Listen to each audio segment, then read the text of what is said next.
शुद्ध बीजा पोटी फळे रसाळ गोमटे मुखी अमृताची वाणी देह देवाचे हे करणी महायोग विटे तटे भीमरथ्यम वरम पुंडलिकाय दातो मुनींद्र समागती तिष्ठम तमानंद कंदम परब्रह्मलिंगम भजे पांडुरंगा करू प्रथम नमन दुसरे चिरण संताच्या त्यांच्या कृपादाने कथेचा विस्तारू बाबाजी सद्गुरु दास तुका जयांची केली हा स्मरण होय सकळ विद्यांचे अधिकरण तेची वंदू श्रीचरण श्री गुरूंचे ते नमस्कार मी आता राधा मेरी स्वामिनी मे राधेची को दास जन्म जन्म मोही देजू श्री वृंदावन को वास मुक्ति कहे गोपाल से मेरी मुक्ति बता ब्रज रज मस्तक लगे मुक्ति मुक्त हो जा विठाला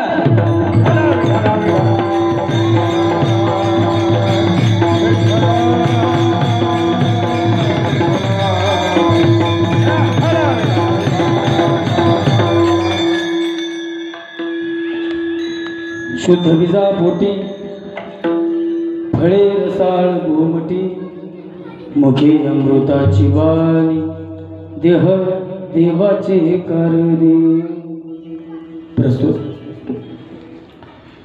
प्राप्त प्रसंगी प्राप्त स्थळी आवाज द्या कीर्तनरूपी सेवेसाठी घेतलेला अभंग ज्ञानी राजे सदकांचे मैबाप योग्यांची मागणी म्हणून ज्यांना ओळखलं जातं महावैष्णव श्री संत ज्ञानोबराया यांच्या पंचकृषीमध्ये जन्माले येणारे राजा धीराज योगीराज छत्रपती शिवाजी महाराज यांचे आदिगुरु देवमान्य संतमान्य भक्तमान्य पंचविद्रमाते अखंड विश्वाला परमार्थाचा मार्ग दाखवून देणारे नव्हे नव्हे तर अखंड विश्वाला परमार्थाकडे धाव घेण्यासाठी प्रवृत्त करणारे देव निवासी श्रीमंत श्री संत जगद्गुरु तुकोबराय विठाला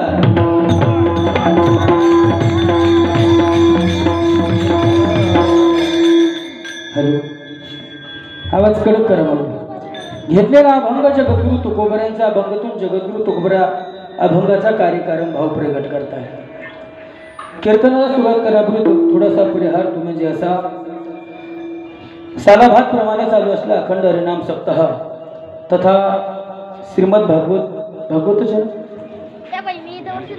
भागवत कथा ज्ञानेश्वरी पारायण सोहळा. मी तर म्हणेल ज्ञानोबा तुकोबराच्या आशीर्वादाने या ठिकाणी एवढा मोठा सप्ताह तुम्ही करताय. आनंदाचं वातावरण आहे.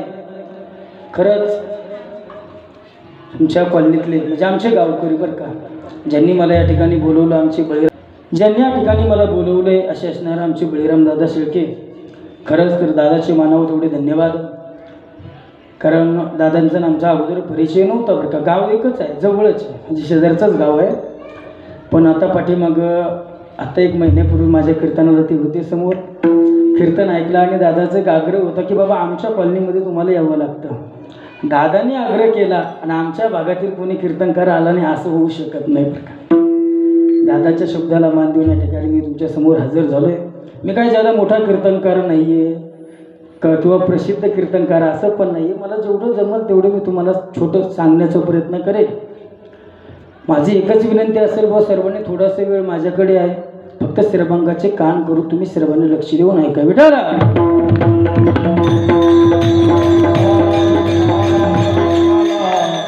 माझ्या कीर्तनासाठी जे उपस्थित आहे गायनाचार्य वादक या ठिकाणी आमचे हरी महाराज जाधव बरं का. महाराज मला तरी नंतर महाराजांकडून कळालं की तुम्ही अशोक महाराज त्यांचे सुपुत्र आहात. त्या आळंदीला हरिहर आश्रमामध्ये येत होते बघा. आमचे चांगले मित्र आहे तुमचे वडील. आमचे भागवत महाराज या ठिकाणी असतील. आमचे खंदारी गुरुजी, चौधरी गुरुजी, विनेकरी बाबाचं काय नाव, माऊली महाराज खूप सुंदर आहे बरं का. माझ्यापेक्षा सुद्धा सुंदर दिसत आहेत. तसं मी रंगाने काळाचे पण गोरे गुमटे या ठिकाणी सुंदर असे आपले विनेकरी आहेत. मला तरी असं वाटतं उद्यापासून विनेकरी इकडं क्षमा मागून बोलतो बरं का. विनेकरी इकडं उभं राहण्याच्या ऐवजी त्याकडे उभं ठेवत चला बरं का. विठ्ठल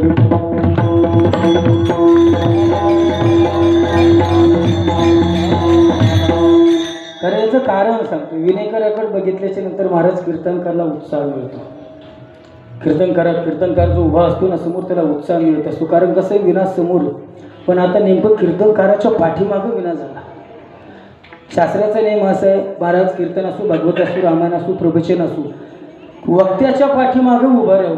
कोणीच ऐकू नये त्याला नरकात जावं लागतं. विठ्ठल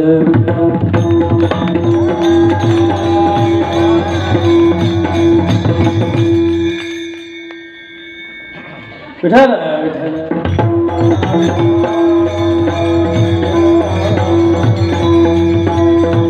कुंडली करदार विठ्ठल.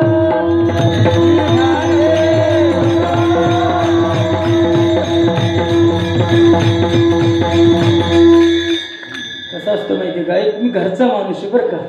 तुम्ही मला परख समजू नका. म्हणजे मला पण कीर्तन करायला सोपं जाईल घरचं समजलं तर. कसं आहे घरच्या नात्याने बळीराम दादा असेल म्हणून एक थोडंसं सांगितलं. कुणाला राग आला असेल तर क्षमस्व असं काही नाही ना. बरं आला असेल तर येऊ द्याचं उद्या. पण वारकरी संप्रदायाचं दंडक म्हणून वारकरी नियमानं आपण चाललं पाहिजे. विठ्ठल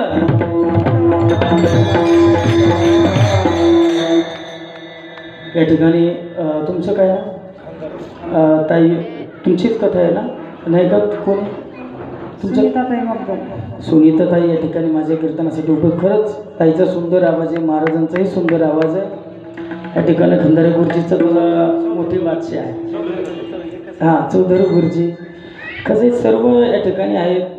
या ठिकाणी कुणा संस्था कोणाची रामेश्वर महाराज लिंडे यांच्या ठिकाणी विद्यार्थी आहेत.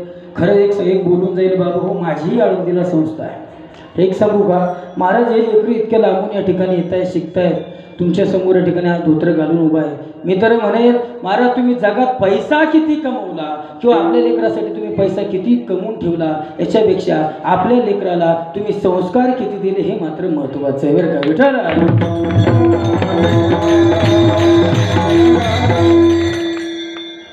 तुम्हा सर्व श्रोत्यांच्या चरणावरती नतमस्तक आणि कीर्तनाला सुरुवात करतो. फक्त एक काम करा. माझं तरी एक मत आहे. दादाला माझ्या कीर्तनाचं नाही माहिती आहे. गायकाने प्रमाण म्हटल्याच्या नंतर त्यांना प्रोत्साहन म्हणून एकदा टाळी वाजत चला.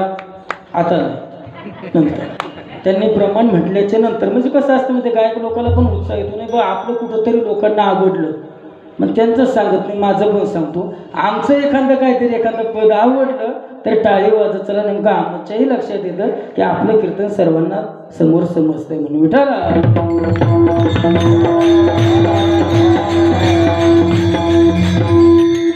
घेतलेला अभंग जगद्गुरु तुकोबरायांचा. या अभंगातून जगद्गुरु तुकोबरा तुम्हा सज्जन श्रोत्यांना परमार्थाचा कार्यकारण भाव प्रगट करून सांगतात. सांगत असताना जगद्गुरु तुकोबरे असं म्हणतात, बाबा हो, जसं तुम्ही कर्म करणार आहात तसं तुम्हाला त्या ठिकाणी फळ त्या ठिकाणी भेटणार आहे.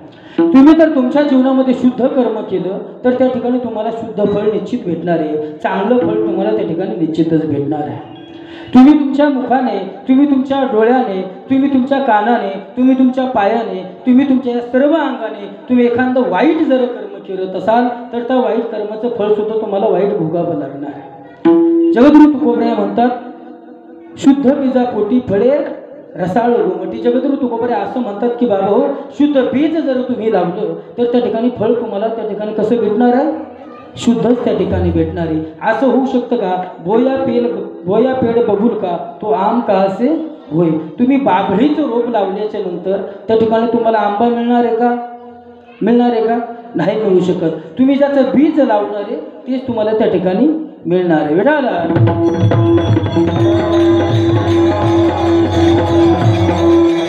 जगद्गुरु तुकोबराय म्हणतात, बाबा हो, जे शुद्ध कर्म तुम्ही करताय, तुम्ही शुद्ध कर्म केल्याच्या नंतर तुम्हाला त्या ठिकाणी शुद्ध फळ त्या ठिकाणी तुम्हाला प्राप्त होणार आहे. मग त्या फळाची वाणी कशी असणार आहे? जगद्गुरु तुकोबरा दुसऱ्या चरणामध्ये म्हणतात, मुखी अमृताची वाणी देह देवाचे कारणे. जे जे फळ आहे, शुद्ध कर्म केल्याच्या नंतर जे फळ जन्माला आलेलं आहे त्याची वाणी अमृतासारखी गोड असणार आहे. मुखी अमृताची वाणी देह देवाचे कारणे. बाबा, आपला संपूर्ण देह तो आपल्या देवाच्या कामासाठी व्यतीत करणार आहे. महाराज, जे शुद्ध फळापासून जे शुद्ध बीज जन्माला आलेलं असतं त्याची वाणी अमृतासारखी गोड असते. महाराज, त्याचं जे बीज आहे ते शुद्ध असतं. जगद्गुरु तुकोबरा अभंगात एवढंच सांगतायत, तुम्ही शुद्ध कर्म करा, त्या ठिकाणी तुम्हाला शुद्ध फळ निश्चित भेटणार आहे. विठाला घेतलेला अभंग जगद्गुरु तुकोबरायांचा. जगद्गुरु तुकोबरायांचा अभंग मी सेवेसाठी घेतलाय. अभंग तुमच्या समोर मांडतोय. पण मला सांगा, जगद्गुरु तुकोबरा नेमकं कोण आहे? सांगता येईल? सांगता येईल ना? का महात्मा आहे? कोण आहे नेमकं? सांगता येईल? दादा, नेमकं जगद्गुरु तुकोबरा कोण आहे? सांगता येईल? मनुष्य आहे, देव आहे, संत आहे? दादा, वारकरी संप्रदायातल्या लोकांना माहितीच पाहिजे आणि विचारल्याच्या नंतर आपल्याला सरळ माहिती, जगद्गुरु तुकोबरा संत आहेत. महाराज, पण मला सांगा, एखादा नवीन माणूस आहे जो कधी आळंदीची वारी करत नाही, जो कधी पंढरपूरची वारी करत नाही, तो कधी देहूची वारी करत नाही, त्या व्यक्तीला जगद्गुरु तुकोबराची जर ओळख विचारली तर जगद्गुरु तुकोबराची ओळख त्या व्यक्तीला सांगता येत नाही. किंवा नवीन जे मुलं आहेत त्यांना ती जगद्गुरु तुकोबराची ओळख सांगता येत नाही. महाराज, 2 वळीमध्ये जगद्गुरु तुकोबराची ओळख करून देतो, फक्त लक्ष देऊ नये का बरं का? महाराज, जगद्गुरु तुकोबराची ओळख करत असताना एक कवी असं म्हणतो, माणसानं माणूस जोडून आपलं जीवन करा धष्ट आणि पुष्ट. माणसानं माणूस जोडून आपलं जीवन करा धष्ट आणि पुष्ट. शास्त्र सांगते दादा, संताच्या ताटातलं खावं लागतं उष्ट. महाराज, पाण्यातली गाथा ओर काढताना तुकोबरांना कितीतरी सोसावे लागले होते कष्ट. महाराज, असे असणारे माझे जगद्गुरु तुकोबरा आहे. एक सांगू, जगद्गुरु तुकोबरा अजून एक ऐका, जगद्गुरु तुकोबराची ओळखीची सुरुवात तुमच्याकडे करतोय बरं का, अजून सुरुवात केलीच नाही. जगद्गुरु तुकोबराची ओळख जर करायची झाली तर मला सोपी आणि शुद्ध भाषेमध्ये छोटीशी शुद्ध ओळख करून देतो. पुणे जिल्ह्यामध्ये देहू नगरीचं गाव आहे. कोणतं गाव आहे? बोला. असं जमलं आता. पुणे जिल्ह्यामध्ये देहू नगरीचं गाव आहे. देहू नगरीच्या तिने इंद्रायणी तिने बसलेलं भक्तीचं बाधळ आणि त्या भक्तीच्या बाधळाला लाभलेलं गोंडस फळ आणि बुद्धिवंताच्या बुद्धिवंत नाही न सुटणार कोड म्हणजे श्रीमंत श्री संत जगद्गुरु तुकोबरा. विठाला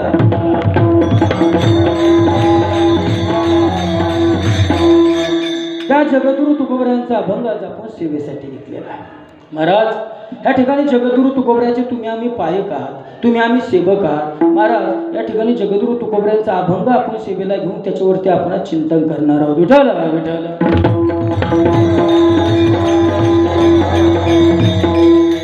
आनंद एकाच गोष्टीचा वाटतो. महाराज, ज्या ठिकाणी एवढे बारीक बारीक बारीक बारीक या ठिकाणी मुलं उभा आहे. आमच्या नाव काय? सार्थक. आमच्या भाऊचा सुद्धा मुलगा या ठिकाणी, बळीराम दादाचा मुलगा सुद्धा उभा आहे बरं का. पण मी तर म्हणेन, इकडे बघितल्याच्या नंतर मला आनंद वाटतोय. फक्त एकच आहे, इथं बचत गट जादा आहे आणि आमची संख्या मात्र कमी आहे. विठाला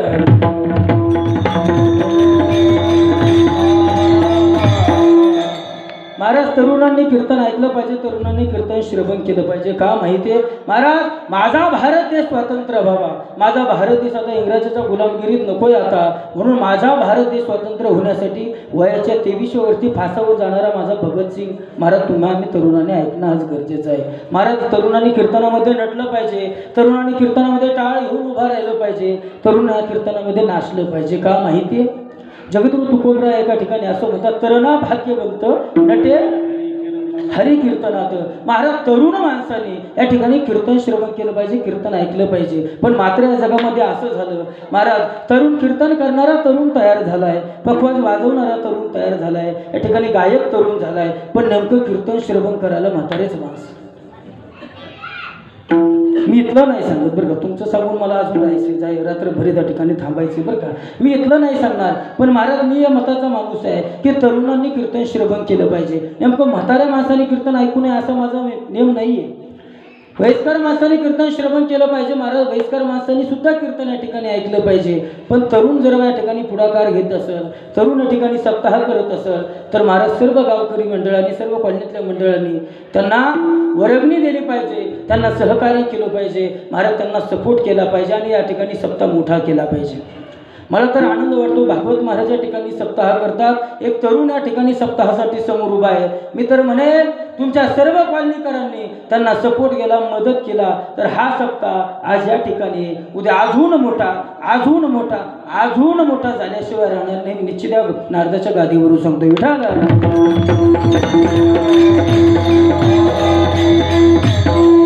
महाराज. या ठिकाणी तुम्ही कीर्तन श्रवण करताय, आपण या पवित्र आणि पुण्यवान अशा महाराष्ट्र भूमीमध्ये तुमचा आमचा जन्म झालेला आहे. ही साधी सुधी महाराष्ट्र भूमी नाही आहे. या महाराष्ट्र भूमीची ओळख करून देत असताना अनेक ठिकाणी या ठिकाणी एखाद्याला जर विचारलं, दादा माझ्या महाराष्ट्राची ओळख तुम्हाला करायची, नेमकं महाराष्ट्राची व्याख्या काय आहे, एखाद्याला महाराष्ट्राची व्याख्या विचारल्याच्या नंतर तो माणूस काय व्याख्या सांगतो माहिती आहे? तो माणूस डायरेक्ट म्हणत असतो, जय महाराष्ट्र, करा कष्ट आणि व्हा काय बोला भ्रष्ट आहे आपण. महाराज ही महाराष्ट्राची व्याख्या नाही बरं का. महाराष्ट्राची व्याख्या सांगता सांगता मी जगद्गुरु तुकोबरायाची व्याख्या सांगायला लागलो होतो. आता नीट लक्ष देऊ नये का. माणसानं माणूस जोडून आपलं जीवन करा दष्ट आणि पुष्ट. शास्त्र सांगते दादा, संतांच्या ताटातलं खावं लागतं उष्ट.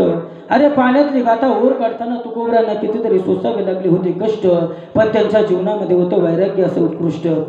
परमार्थामध्ये लागत नाही दादा जात पात आणि काष्ट, कारण माझ्या राज्याचं नाव आहे महाराष्ट्र, माझ्या राज्याचं नाव आहे महाराष्ट्र. अशा पवित्र आणि पावन भूमीमध्ये तुमचा आमचा जन्म झाला आहे. मी तर म्हणेन आपण भाग्यवान आहात. या ठिकाणी तुम्ही आम्ही कथा श्रवण करतोय, कीर्तन श्रवण करतोय, या ठिकाणी तुम्ही भागवत ऐकताय. महाराज भागवत ऐकण्यासाठी एका जन्माचे आणि अनेक जन्माची पुण्य असावी लागते बरं का. एका जन्माचे नाही, शास्त्रकार असं म्हणतात, भागवताच्या महात्म्यामध्ये आलेलं आहे, भाग्ये द्वेन बहुजन्म समर्जितेन सत्संगमं च लभते पुरुषो यदावे अज्ञान हेतुकृत्व मदांधकार नाश्य विधायत तो देति विवेकः. बाबा एका जन्माचे पुण्य नाही, अनेक जन्माचे पुण्य ज्यावेळेस उदय होतात त्यावेळेस असा शुभ अवसर आपल्या जीवनामध्ये प्राप्त होत असतो. बहुजन्मी केला लाग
टाळी वाजवायला सुंदर प्रमाण म्हणलं महाराज, असे टाळी वाजवायला. एक काय असतं माहिती आहे, सांगून जातो लक्ष द्या. महाराज टाळी वाजवण्यामध्ये 2 प्रकार. एक तर हरिनाम सप्ताहामध्ये टाळी वाजवावी लागते, नाहीतर दुसरीकडे कुठं वाजवतो तुम्हाला 100% चांगलं माहिती असेल मी अपेक्षा करतो. एक सांगू, या धर्ममंडपामध्ये टाळी वाजवल्याच्या नंतर काय होतं माहिती आहे? अरे दूध में चावल मिलाने से खीर बनती है. ऐका, दूध में चावल मिलाने से खीर बनती है और कथा कीर्तन में ताली बजाने से तकदीर बदल जाती है. टाळी कशी वाजली पाहिजे? जोऱ्या. हा महाराज, एवढे सुंदर गायक तुम्हाला लाभले. मी तर म्हणून तुम्ही भाग्यवान आहे. काय माहिती का, की नवीन काही पोरं बोलवलं आपण समजा काय असतं माहिती का, एक कीर्तनाची जे समय सूचकता आहे ती लक्षात येत नाही. पण जुने गायक तुम्ही या ठिकाणी उभे केले. मी तर म्हणेल तुम्ही जो सप्ताह करताना महाराज खरा वारकरी वेशामध्ये सप्ताह करता. विठ्ठल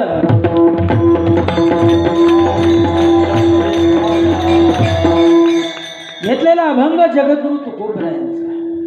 या अभंगात जगद्गुरु तुकोबरे असं म्हणतात, बाबा हो, जसं तुम्ही कर्म करणार आहात त्या पद्धतीने तुम्हाला त्या ठिकाणी फळ भोगायचं आहे. तुम्ही जर चांगले कर्म केले तर तुम्हाला त्या ठिकाणी चांगलं फळ मिळणार आहे. तुम्ही जर वाईट कर्म करत असाल तर त्या ठिकाणी तुम्हाला वाईट फळ त्या ठिकाणी मिळणार आहे. मला सांगा, एखादा पेरू आहे, पेरूचं झाड तुम्ही लावलं, असं तुम्ही कुठं ऐकलं का महाराज पेरूचं झाड लावल्याच्या नंतर त्याला सीताफळं आले? नाही ना, असं होऊ शकत नाही. दादा तुम्ही शुद्ध कर्म जर केलं तर त्या ठिकाणी तुम्हाला चांगलं फळ त्या ठिकाणी तुम्हाला भेटणार आहे. महाराज पूर्वीच्या काळामध्ये कोठी असायची बघा, कणगी. तुम्ही काय म्हणता त्याला? धान्य टाकण्यासाठी काय म्हणतात? आमच्या तिकडे कणगी म्हणतात, तुमच्याकडे काय म्हणतात? कणगीच म्हणतात का? नाही, कधी विचारलेलं बरं आहे माहिती का, कधी कधी भाषामध्ये बदल पडतो. पोराओ, एकदा लातूर साईडला कीर्तनाला गेलो आणि कीर्तनाला गेल्याच्या नंतर महाराज लातूरला गेलो, तिकडची भाषा वेगळी आणि भाषा वेगळी असल्यामुळे बोलत असताना ते गेल्या माणसं म्हणाले, महाराज बरं झालं तुम्ही लवकर आल्या. काय म्हणले? महाराज बरं झालं तुम्ही लवकर आल्या. मी पण पटकन खाली बघितलं, म्हणलं बाबा धोत्राजाऐवजी बायकोची साडी तर नाही घालून आलो. म्हणजे कधी कधी असं होतं, म्हणून विचारलेलं बरं असतं माहिती का. भाषेमध्ये कधी कधी फरक पडत असतो. काय म्हणतात तुमच्याकडे? कणगी का कोठी? हां, कोठी एकच जरा आता बरं का, कोठी असते. पूर्वीच्या काळामध्ये धान्य टाकण्यासाठी ती एक कोठी असायची. त्या कोठीमध्ये महाराज वरून आपण गहू टाकले की खालून गहू निघायचे, बरोबर आहे. वरून आपण हरभरा टाकलं की आपल्याला हरभरा खालून हरभरा भेटायचं. वरून आपण ज्वारी टाकली खालून आपल्याला बाजरी भेटायची, बरोबर आहे का. हां, मग जाग्यावर वरून जे आपण टाकत असतो ना दादा, तेच आपल्याला खालून भेटत असतं. वरून जे टाकत असतो ते आपलं संचित असतं, खालून जे आपण काढत असतो ते आपलं प्रारब्ध असतं आणि शेतामध्ये जे आपण पेरतो त्याला क्रियमान असं म्हणतात. विठ्ठल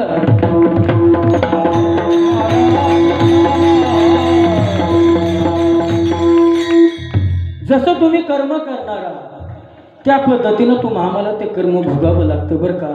महाराज उदाहरण लक्षात येण्यासाठी एक छोटंसं उदाहरण देतो, फक्त लक्ष द्या. महाराज 2 सोन्या चांदीचे व्यापारी आहेत.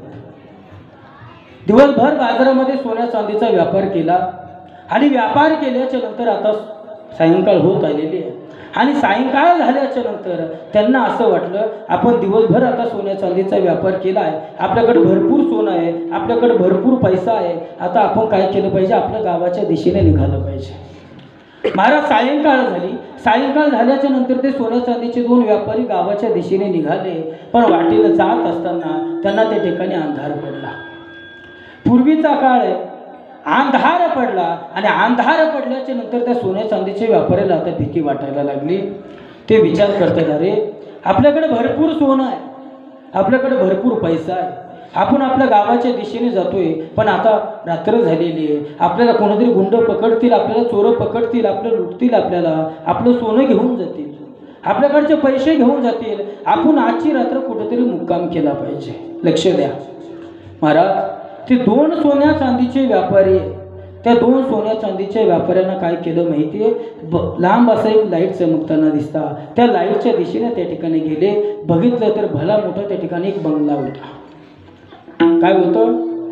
एक बंगला होता. महाराज 100-150 गायी ह्या बंगल्याच्या ह्या साईडला बांधलेल्या आहे, 100-150 गायी बंगल्याची ह्या साईडला बांधलेल्या आहे. खूप मोठा श्रीमंत माणसाचा तो बंगला आहे. महाराज ते सोन्या चांदीच्या व्यापाऱ्यांचा बंगल्याचा दरवाजा वाजवलाय. अरे दरवाजा वाजवल्याच्या नंतर आतून दरवाजा उघडला आणि त्या शेठजीने विचारलं, कोण आहे? त्यांनी सांगितलं, महाराज आम्ही सोन्या चांदीचे व्यापारी आहोत, दिवसभर आम्ही जवळच्या गावामध्ये सोन्या चांदीचा व्यापार केला आणि व्यापार केल्याच्या नंतर या ठिकाणी आता आम्ही आमच्या गावाच्या दिशेने जात होतो, पण आम्हाला रात्र झाली. आजची दिवस आम्हाला तुमच्या घरी मुक्कामास राहण्याची सोय होईल का?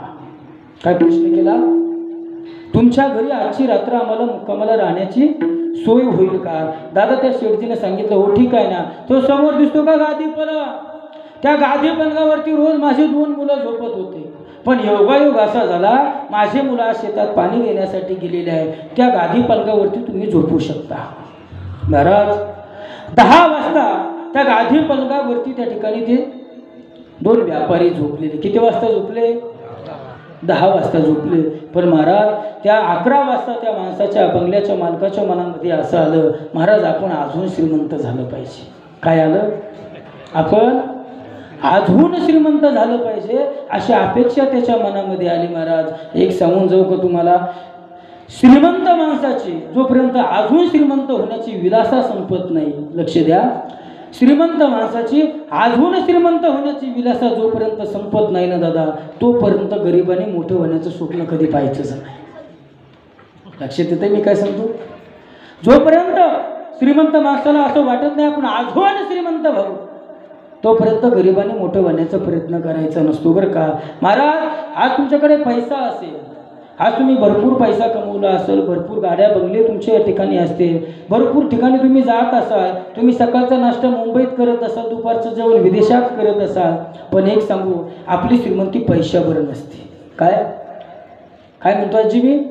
आपली श्रीमंती पैशावर नसते दादा. आपण किती श्रीमंत आहे हे जर आपल्याला तुम्हाला बघायचं असेल ना, एक काम करायचं, ज्या दिवशी तुमच्या डोळ्यामध्ये अश्रू येईल ना दादा, ते अश्रू पुसण्यासाठी किती हात समोर येतात ते हात मोजायचे, त्या हातावरून आपली श्रीमंती असते. विठ्ठल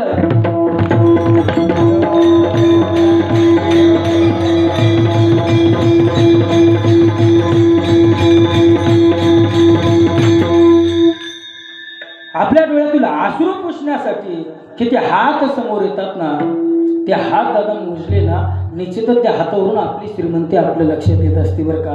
दादा 10 वाजता त्या ठिकाणी ते सोन्या चांदीचे व्यापारी त्या गादी पलंगावरती झोपलेले आहे.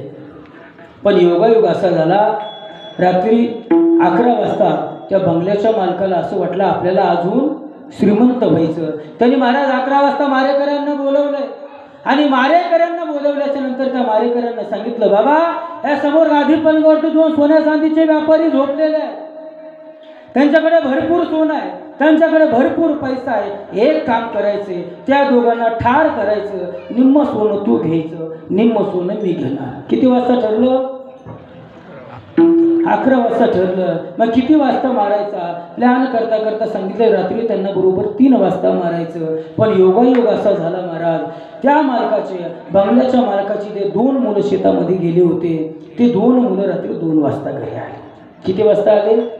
रात्री 2 वाजता घरी आले. आणि घरी आल्याच्या नंतर आपल्या जागेवरती कुणीतरी झोपलंय म्हणून त्यांना उठवलं, अरे उठा, आमची जागा आहे, रोज या गादी पलंगावरती आम्ही झोपत असतो, नेमकं तुम्ही का कोण आहात, कशामुळे झोपलं? महाराज त्यांनी सांगितलं, आम्ही सोन्या चांदीचे व्यापारी आहे, आम्हाला रात्रभर ठिकाणी थांबायचं होतं म्हणून आम्ही या तुमच्या गादी पलंगावरती झोपलं. घड्याळीकडे बघितलं, रात्रीचे 2 वाजले होते. त्या सोन्या चांदीच्या व्यापाऱ्यांना असा विचार केला, बाबा हो आता 2 वाजलेले, गाडी बैल झुकता झुकता रोडला लागता लागता त्या गावाकडच्या दिशेने जाता जाता सकाळचे 4 वाजणारे लोक उठणार आहे, सकाळ होणार आहे.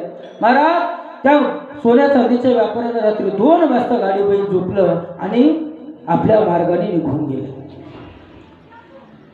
बंगल्याच्या मालकाचे 2 मुलं त्या गादी पलंगावरती झोपले.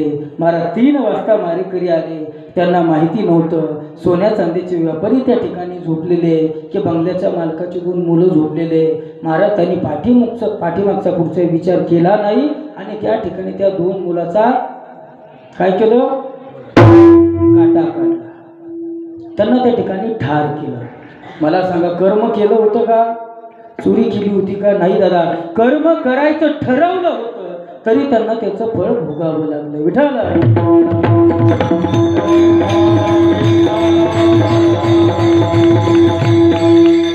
जसं तुम्ही आम्ही कर्म करणारा तसं कर्म आपल्याला त्या ठिकाणी निश्चितच दादा भोगावं लागत असतं बरं का. केले कर्म झाले तेची भोगा,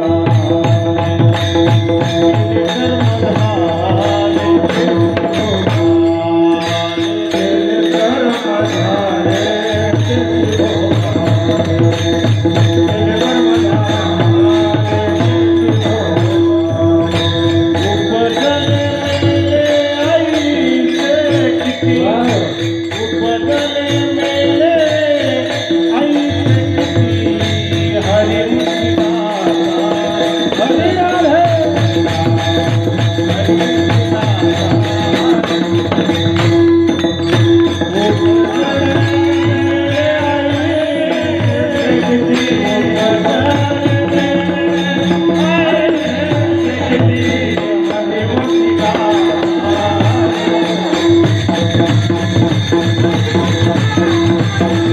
मेले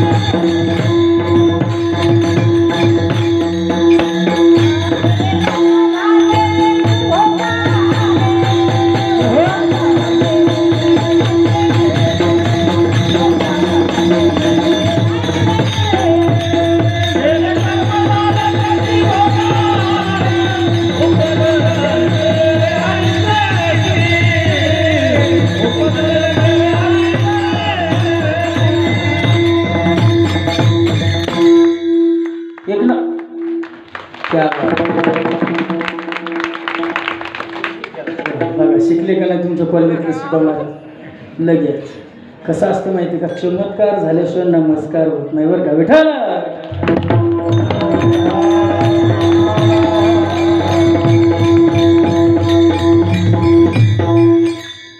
महाराज असे सुंदर कलाकार आहेत ना. एक सांगू का, यांच्यासाठी तुमच्या गावकऱ्यासाठी सुद्धा सर्वांसाठी एक वाक्य बोलून जाईल. जंगल में पेड़ तर बहुत होते हैं लेकिन चंदन जैसे नहीं. इकडे लक्ष द्या कॉलनीकर, तुमच्यासाठी. जंगल में पेड़ तर बहुत होते हैं लेकिन चंदन जैसे नहीं. अरे दुनिया में तो बहुत लोग हैं लेकिन आप जैसे नहीं.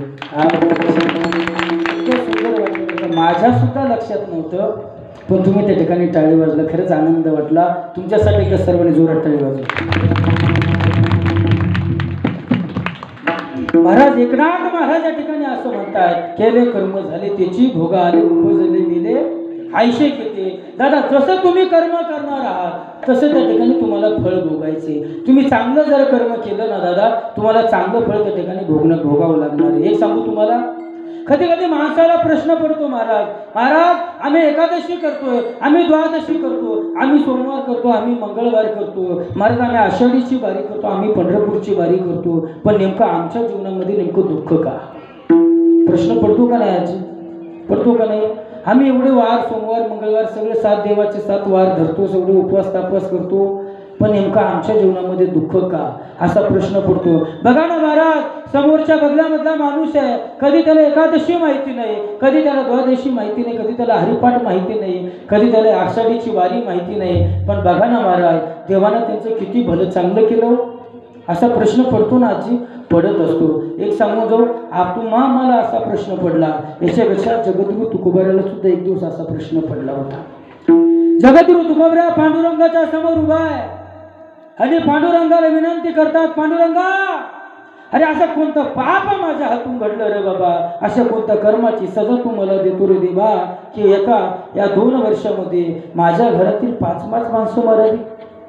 असं कोणतं संकट तू माझ्यावर टाकतोय, असं कोणतं दुःखाचे डोंगर तू माझ्यावरती कोसळतोय.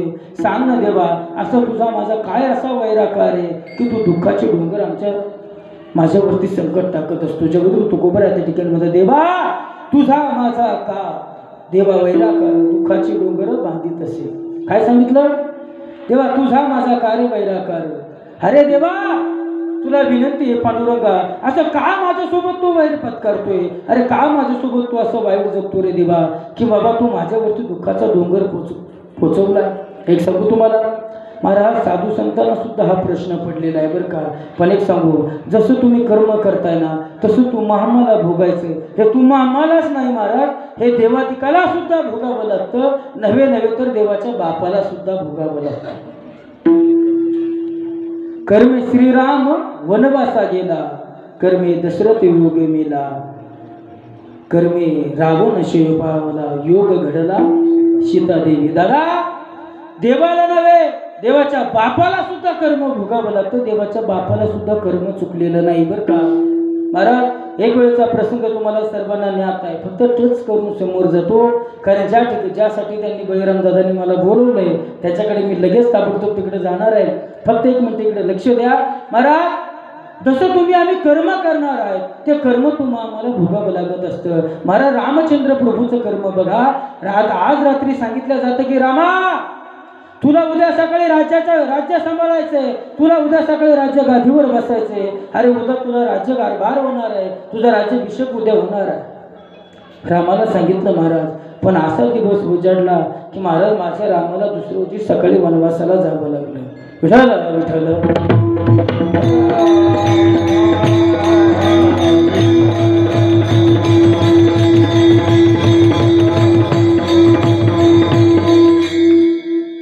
आवाज जास्त पॅक झालेला. फक्त मोकळा करा प्लीज. कडक करा वाटलंच तर थोडा.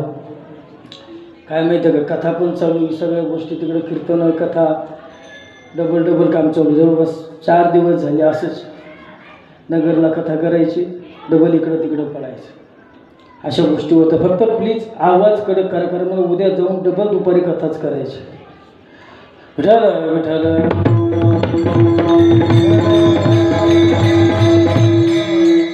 अरे देवाला सुद्धा कर्म भोगावं लागलं.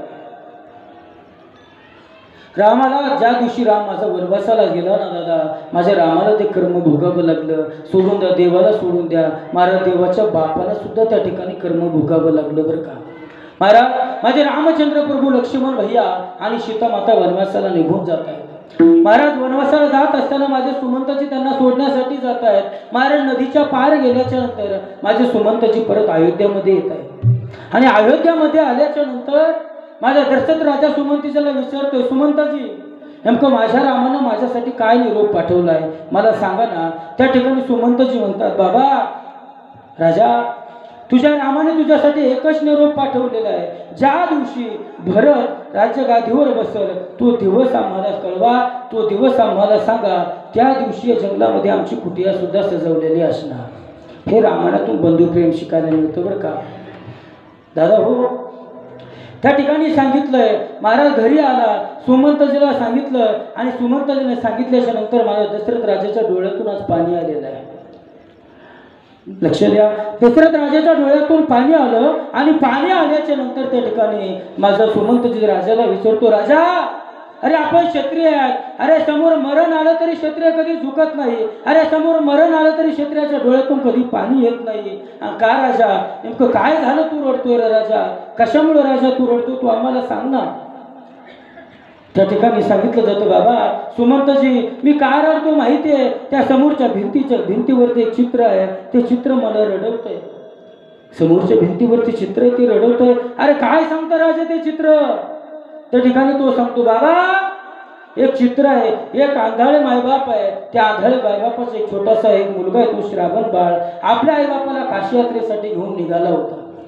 अरे काशी यात्रेसाठी आपल्या कावडीमध्ये घेऊन निघालेला आहे आणि वाटाने जात असताना ते जंगलामध्ये आला. अरे त्याच जंगलामध्ये त्याच अरण्यामध्ये मी शिकार करण्यासाठी गेलेलो आहे महाराज. मी त्या ठिकाणी अरण्यामध्ये शिकार करायची आहे. शिकारीची वाट बघत मी बसलेलो होतो. अरे एका तलावाच्या काठावरती मी बसलोय. त्या तलावाच्या काठावरती असं वाटलं अरे एखादा प्राणी पाणी पिण्यासाठी तो पाणी पित असताना पाण्याचा आवाज होईल आणि पाण्याचा आवाज झाल्याच्या नंतर मी त्या आवाजाच्या दिशेने बाण सोडे आणि शिकार मला भेटेल. या दिशेने दशरथ राजा एका झाडावरती बसलेला आहे. झाडावरती माझा तो दशरथ राजा बसलेला होता.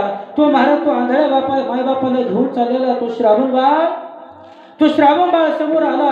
अरे आंधळ्या आईबापाला पाणी तहान लागली म्हणून कुठेतरी आंधळ्या आईबापाला एका झाडाच्या खाली ठेवलं दादा. आणि झाडाच्या खाली ठेवल्याच्या नंतर तो श्रावण बाळ पाण्याच्या दिशेने निघालेला महाराज. पाण्याच्या शोधामध्ये तो श्रावण बाळ एक एक एक एक एक एक एक एक पाऊल टाकत पाणी शोधत होता आणि पाणी शोधता शोधता तो अशा तळ्या ठिकाणी आला. अरे ज्या तळ्याच्या ठिकाणी माझा दशरथ राजा बाण लावून बसलेला आहे ना महाराज त्या तळ्याच्या ठिकाणी माझा तो श्रावण बाळ आलेला आहे दादा.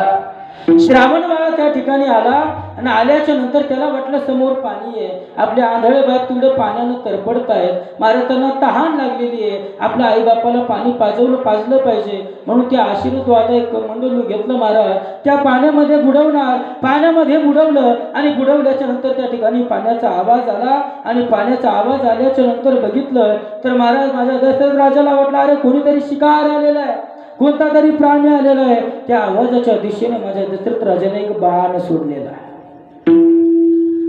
महाराज तो बाण गेला आणि माझ्या श्रावण बाळाच्या हृदयात जाऊन लागला. तिकून माझ्या श्रावण बाळाचा आवाज आला आणि आवाज आल्याच्या नंतर माझ्या दशरथ राजा त्या ठिकाणी धावत धावत गेला. विचारलं राजा कोण आहेस? सांगितलं बाबा तू श्रावण म्हणतो तू कोण आहेस? सांगितलं मी अयोध्येचा राजा दशरथ आहे.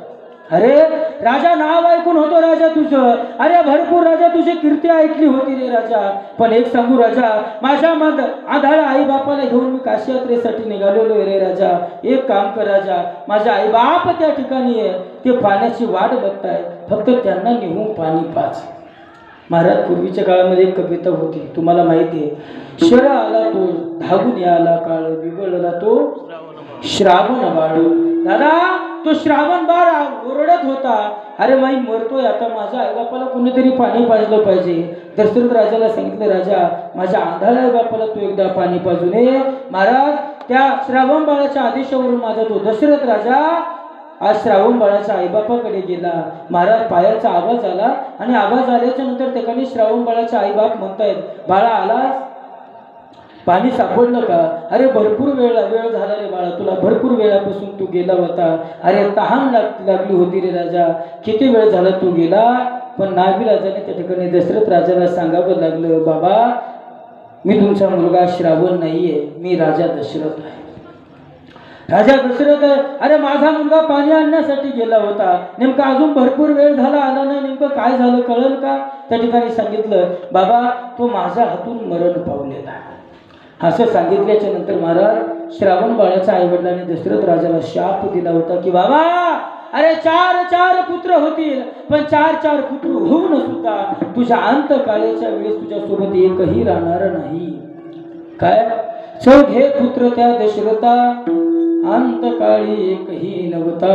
महाराज चार पुत्र त्या दशरथ राजाला होते, पण अंतकाळाच्या वेळेस माझ्या दशरथ राजासोबत एकही मुलगा नव्हता बरं का. महाराज रामाला सोडून द्या, देवाला सोडून द्या, देवाच्या बापाला सुद्धा कर्म भोगावं लागलं. कर्मे रावण शयू पावला. माझा आवाज बसल्यामुळे प्रॉब्लेम झाला बरं का. महाराज त्या ठिकाणी जो रावण आहे, महाराज रावण किती मोठा होता, त्या रावणाला सुद्धा कर्म भोगावं लागलं. महाराज पैसा असल्याच्या नंतर कर्म चुकतं का? चुकतं का जी पाठीमाग? पैसा जादा असल्याच्या नंतर कर्म चुकतं का? नाही कर्म चुकत. एवढंच लक्ष देऊ नये का फक्त माझं कीर्तन सफल होईल. काय माहिती का जास्त हसवल्यापेक्षा जास्त इकडे तिकडे दुसरीकडे घुसल्यापेक्षा तुम्हाला एवढं जरी कळलं ना महाराज, चांगल्या वाटेनं जायचं जरी कळलं तरी आपला परमार्थ सफल झाला. विठ्ठल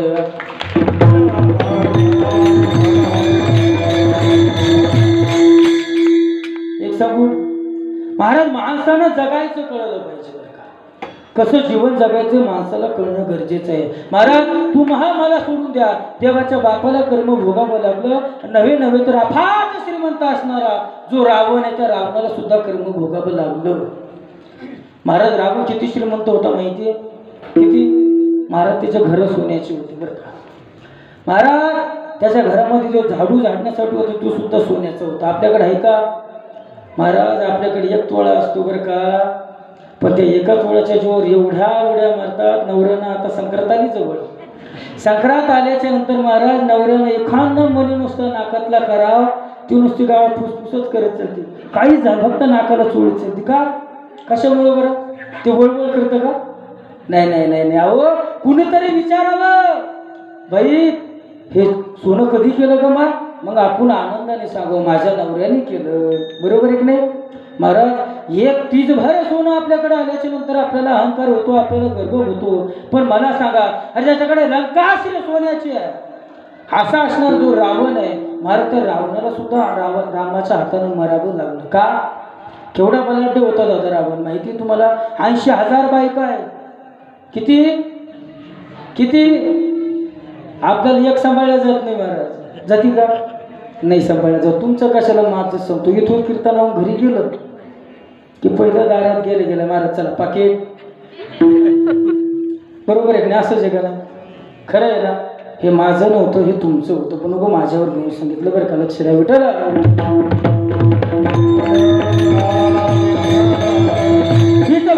असल्याच्या नंतर महाराज आपण अहंकार करतो, आपण गर्भ करत असतो. पण एक सांगू दादा, तुम्ही अजिबात पैशाचा गर्भ करू नका, अजिबात सोन्याचा गर्भ करू नका. का माहितीये दादा, ज्या जागेवरून आपण आलेलो आहे त्या जागेवर आपल्याला परत जायचंय. काय जिथून आपला जन्म झालाय दादा, आपण सोबत घेऊन काहीच आलो नाही. आणि सोबत काही नेणार आहे का नाही, हे चुकीचं आहे. सोबत नेणार आहे महाराज, पण जे आपण कर्म करणार आहात ते आपण आपल्या सोबत घेऊन जात असतो. विठ्ठल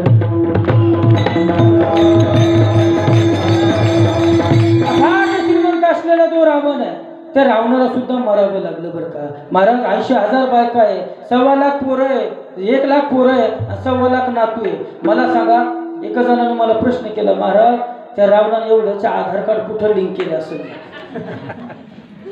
मला सांगा, रावण जर एका जागा बाजूला इलेक्शनला उभं राहिला असता, फक्त घरातून निवडून आला असता, एवढा मोठा अफाट श्रीमंत, पैशाने श्रीमंत, धनाने श्रीमंत, मुलाने श्रीमंत, बायकाने सुद्धा श्रीमंत असणारा जो रावण आहे, त्या रावणाला सुद्धा रामाच्या हातानं मारावं लागलं. आणि आता चौथा मेन मुद्दा पहिल्या चरणासाठी, वियोग घडला सीतादेवी.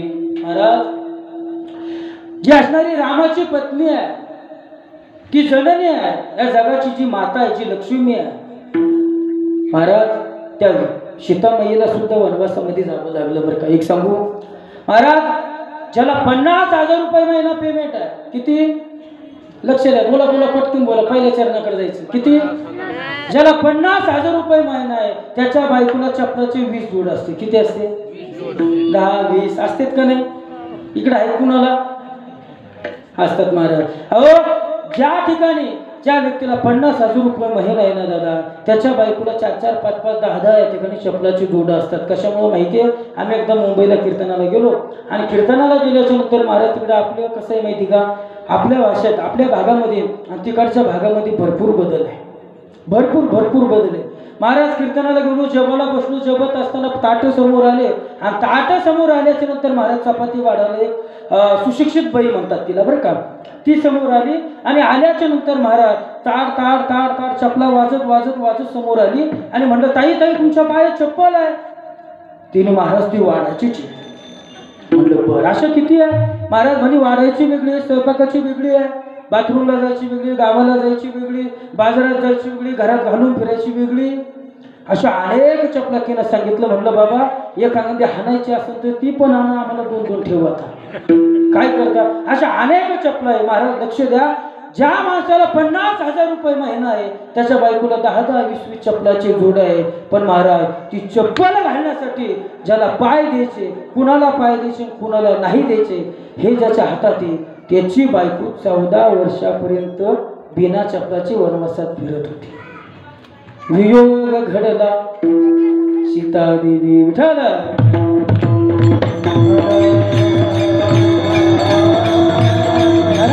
जसं तुम्ही कर्म करणार आहे, ते कर्म आपल्याला त्या ठिकाणी भोगायचे बरं का. 4 गोष्टी तुम्हाला सांगून जातो, आणि लगेच त्या ठिकाणी अभंगाकडे परत बोला. इकडे लक्ष द्या महाराज, तुम्ही शुद्ध कर्म जर करत असाल तर त्या ठिकाणी तुम्हाला चांगलं फळ त्या ठिकाणी भोगायला मिळणार आहे. 4 वर्ग त्या ठिकाणी सांगून जातो. पहिलं जे कर्म आहे, पहिलं जे फळ आहे महाराज, पहिला जो वर्ग आहे, बीज अशुद्ध आहे पण फळ मात्र शुद्ध आहे. काय? लक्ष द्या, बीज अशुद्ध आहे, फळ मात्र शुद्ध आहे. दुसरा वर्ग असा आहे, बीज शुद्ध आहे पण फळ मात्र अशुद्ध आहे. तिसरा वर्ग असा आहे, फळही शुद्ध आहे आणि बीजही शुद्ध आहे. आणि चौथा वर्ग त्या ठिकाणी असा आहे, बीजही अशुद्ध आहे आणि फळही अशुद्ध आहे बरं का. महाराज, पहिला जो वर्ग आहे, बीज अशुद्ध आहे पण फळ मात्र शुद्ध आहे. हिरण्यकश्यप रूपी बीज आहे आणि भक्त प्रल्हाद रूपी फळ आहे महाराज. या ठिकाणी एक अशुद्ध आहे आणि एक शुद्ध आहे. दुसरा वर्ग या ठिकाणी असा आहे, बीज शुद्ध आहे पण फळ मात्र अशुद्ध आहे. चला भागवतामध्ये आत्मदेव रूपी बीज आहे आणि धुंदुकारी रूपी त्या ठिकाणी फळ जे अशुद्ध आहे. आणि तिसरा वर्ग या ठिकाणी असा सांगितलं जातो, बीजही अशुद्ध आहे आणि फळही त्या ठिकाणी अशुद्ध आहे. धृतराष्ट्ररूपी बीज आहे आणि दुर्योधनारूपी त्या ठिकाणी ते फळ आहे. दोन्ही अशुद्ध आहे. पण चौथा वर्ग असा आहे महाराज, त्या ठिकाणी फळही शुद्ध आहे आणि बीजही शुद्ध आहे. विठाल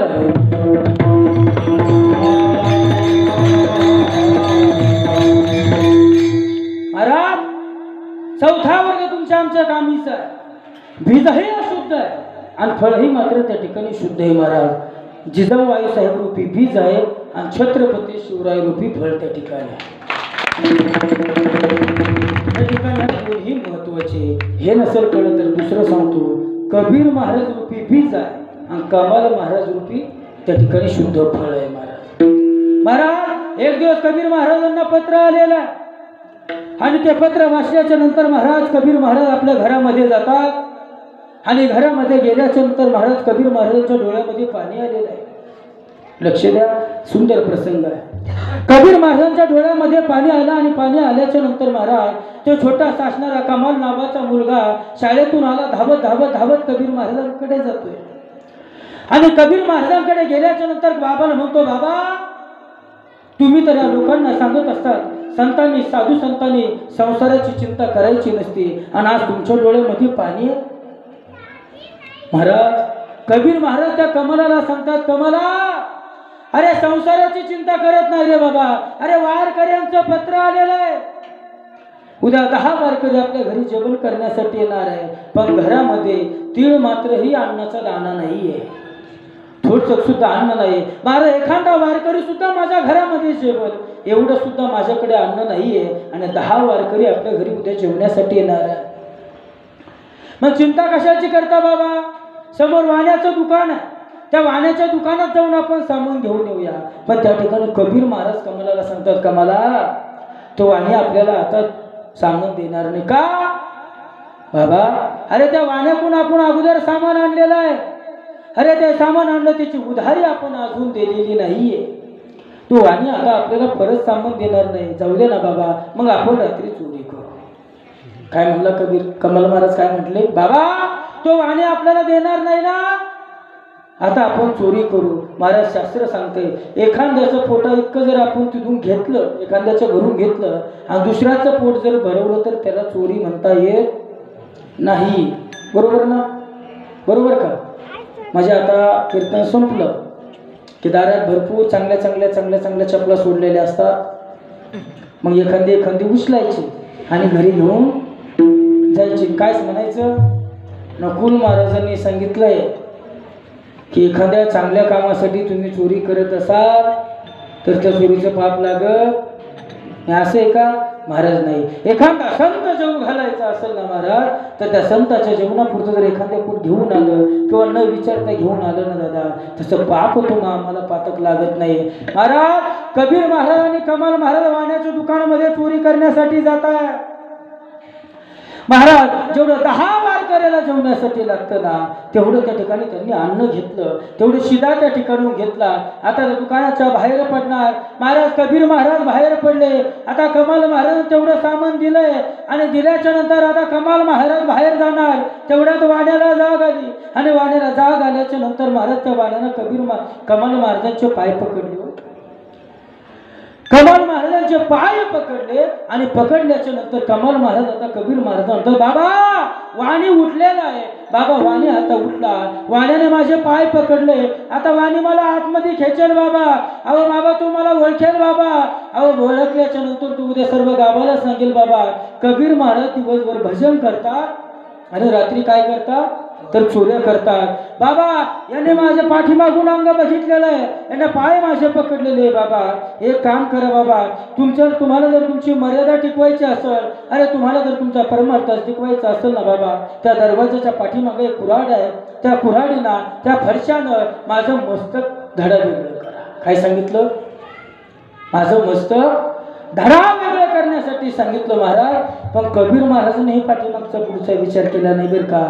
तो फडशा घेतला, ती कुऱ्हाड घेतली आणि कमाल महाराजांचं मस्तक छाटलं आणि आपल्या स्वतःसोबत घरी घेऊन गेले. त्या ठिकाणी प्रमाणे कमल आणि शिर खंडून संताची पाये संताची पाये संताची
महाराज कमळ आणि आपलं धड शिर आणि धड महाराज डोका आणि देह वेगळं वेगळं केलं महाराज. पण संत जीव घालण्याची अपेक्षा आपल्या मनामध्ये ठेवली होती महाराज. त्या ठिकाणी बीजही शुद्ध आहे महाराज. कबीर महाराजांनी मरेपर्यंत परमार्थ केला म्हणून बीज शुद्ध आहे आणि कमाल महाराजांनी सुद्धा मरेपर्यंत परमार्थ केला म्हणून फळही शुद्ध आहे महाराज. तुम्ही जर शुद्ध कर्म करत असाल त्या ठिकाणी तुम्हाला फळ कसं आहे अभंगाचं प्रथम चरण.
महाराज आपण पहिल्या चरणामध्ये या ठिकाणी प्रवेश केलेला आहे बरं का. जगद्गुरु तुकोबरा पहिल्या चरणामध्ये असं म्हणतायत की बाबा हो तुम्ही शुद्ध कर्म केलं, शुद्ध बीज तुम्ही त्या ठिकाणी जर लावलं तर तुम्हाला फळ सुद्धा निश्चित शुद्धच मिळणार आहे. लक्षात आलं पहिलं चरण लक्षात आलं का? पाठीमाग आलं का? शुद्ध कर्म केल्याच्या नंतर काय होतं? फळ सुद्धा कसं भेटतं? शुद्धच भेटतं. आता तुमची परीक्षा घेतो इकडं लक्ष द्या बरं का. म्हणजे काय लगेच परमार्थ कळून चुकते नेमकं खरंच कीर्तन कळलं का उगा आपलं नंदी बैल टक टक टक टक टक असं नको व्हायला बरं का. हे बघा तुम्ही आता कीर्तन झालं, इकडं लक्ष द्या, इकडं लक्ष द्या सगळं पाठीमागं. आता माता माऊली ह्या ठिकाणी कीर्तन संपलं आणि कीर्तन संपल्याच्या नंतर तुम्ही आता मंडपाच्या बाहेर जाताय. जात असताना त्या ठिकाणी तुम्हाला दोन मूर्ती दिसल्या. मूर्ती कळती ना? दोन मूर्ती आहे. एक मूर्ती आहे रामाची आणि दुसरी मूर्ती आहे रावणाची. नेमकं तुम्ही कोणती उचलणार बरं? हा कोणती? पाठीमाग आवाज. रामाची उचलणार. वा वा किती सुंदर, किती हुशार आहे बरं. बरोबर आहे का महाराज? म्हणजे याचा अर्थ तुम्हाला देव कळाला, तुम्हाला परमार्थ कळाला बरं का. पण अजून समोर गेलेल्या अजून समोर गेल्याच्या नंतर डबल तुम्हाला एक मूर्ती आहे, डबल 2 मूर्त्या सापडल्या बरं का. एक रामाची आहे, दुसरी परत रावणाची आहे. पण फरक असा आहे, पहिली जी मूर्ती आहे रामाची ती मातीची आहे आणि जी रावणाची ती मात्र सोन्याची. आता कोणती उचलणार? हा, रामाची उचलणार आहे म्हणजे मला येडं समजता का? हा, तुम्हाला काय वाटतं मला कळत नाही का? नाही, काही काही लोकांचं गैरसमज बरं का महाराज. जे धोतर घालतात नेहरू घालतात म्हणजे भोळे असतात, पक्के भोळे. महाराज रोज भोळे खायला भेटतात बरं का, भोळे म्हणू नका महाराज. एक सांगू का, काही काही लोकांचा गैरसमज झाला आहे.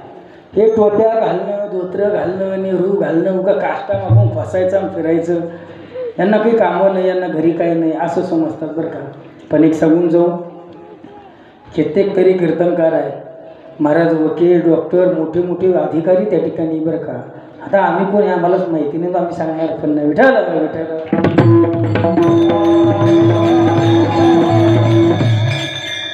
ऐका महाराज, कीर्तनाकडे लक्ष द्या. तुम्ही रामाची मूर्ती उचलणार होते का? रावणाची नसती उचलली, सोन्याची. खरं खरं काय हा म्हणता माता मावली, असं शक्य होईल का बरं? तुमच्याकडे सोनं असल्याच्या नंतर सोनं समोर दिसते आणि तुम्ही उचलत नाही, असं होईल का? इकडचा सूर्य इकडं उगल. महाराज दादा, मी आता पाठीमागं संकल्पच करून टाकला बरं का. मी पण यांच्यावर संकल्पच केला, कीर्तनाचा एकही रुपया घ्यायचा नाही. नारदाच्या गादीवर काय काय काय काय काय टाळी वाजवू नका, तुम्हाला जड जाईल बरं का. इकडे लक्ष द्या. मी पाठीमागे एक संकल्प केलाय की कीर्तनाचा मी रुपयाही घेणार नाही. नारदाच्या गादीवर खरंच कीर्तनाचा एकही रुपया घ्यायचा नाही, फक्त नोटा नोटा उचलायच्या रुपया खाली ठेवून जायचा. जमल का? खरंच संकल्प केला. तुम्ही बघा 11,000 1 रुपया ठेवून बघा, 1 रुपया घेणारच नाही मी, फक्त 11,000 घेऊन जाणार. अजिबात नाही, रुपयाला हात मी लावतच नाही, फक्त नोटा नोटा घ्यायच्या आणि चिल्लर खाली सोडून जायची बरं का. लगेच टाळ्या वाजायला लागल्या.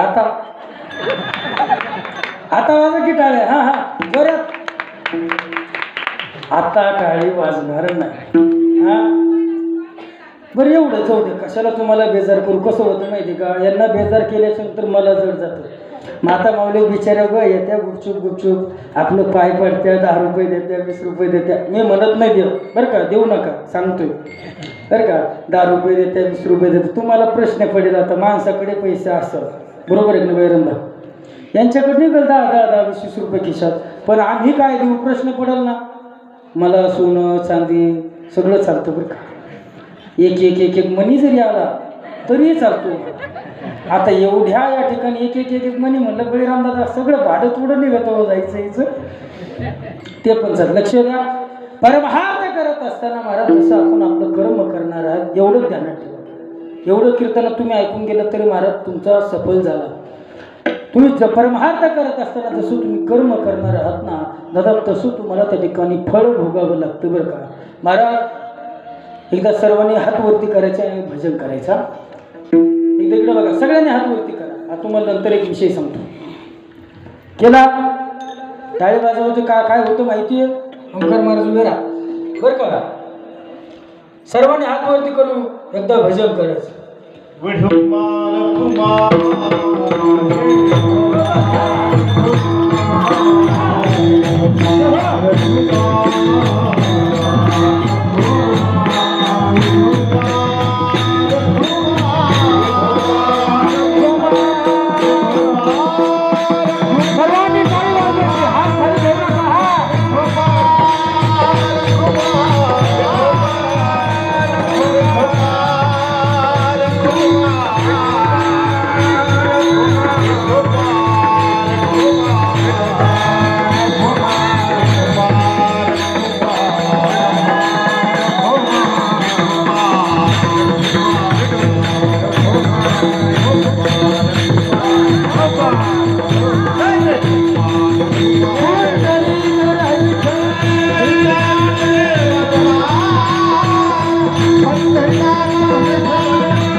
श्री राधे. किती परमार्थ. आज कितवं कीर्तन हो महाराज? तिसऱ्या दिवसाची कीर्तन रूपे सेवा माझ्याकडे आली बरं का. पण मला एवढं कळून चुकलंय, तुम्ही 3 दिवसापासून कीर्तन श्रवण करताय. मी तुम्हाला विठोबा रुक्माई भजनाच्या वेळेस हात वरती घ्यायचे सांगितले होते असं मला वाटतंय. मला आठवत नाही बरं का. आता असंच काय होतं का? मी हात वरती घ्यायचे सांगितले होते का? आणि खाली घ्यायचे सांगितले का? म्हणजे चांगलाच परमार्थ कळतो तुम्हाला. वा वा वा वा. ऐका महाराज, तुम्ही हार घालताय ना बरं का, खूप सुंदर नियोजन केला. पण एक सांगू का, मला तरी असं वाटतंय काही लोकांना जर विचारलं ना महाराज हा हार का घालतात, लक्ष द्या, तुम्हाला माहिती पाहिजे हा हार का घालतात. आपल्याला विचारल्याच्यानंतर आपण काय म्हणतो, एक वारकरी संप्रदायाचा दंड आहे, वारकरी संप्रदायाचा नियम आहे. पण मी तर ह्या मताचा माणूस आहे महाराज. लोक आपल्याला हार ह्या मत याच्यामुळे घालतात की महाराज तुम्ही कीर्तन करताय म्हणून तुम्हाला आम्ही हार घालतोय, तुम्ही मरेपर्यंत हार घालण्याच्याच लायकीचे राहा. कीर्तनकार झालात म्हणून, वादक झालात म्हणून, गायक झालात म्हणून पाय घसरू देऊ नका. म्हणून या ठिकाणी लोक आपल्याला हार घालतायत बरं का. विठ्ठल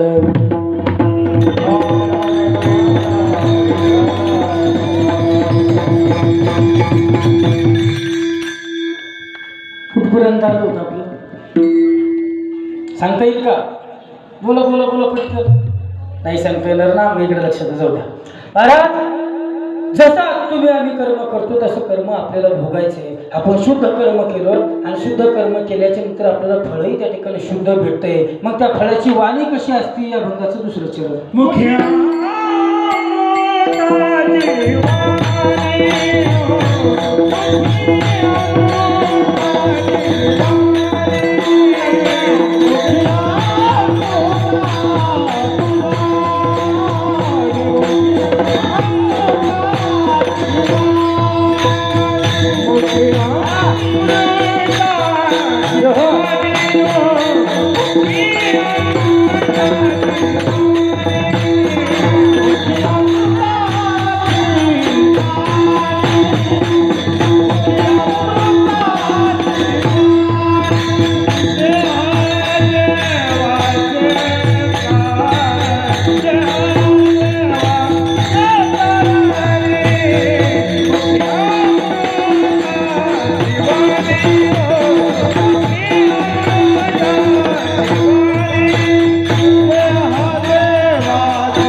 टाळी एकदा वाजवून घ्या.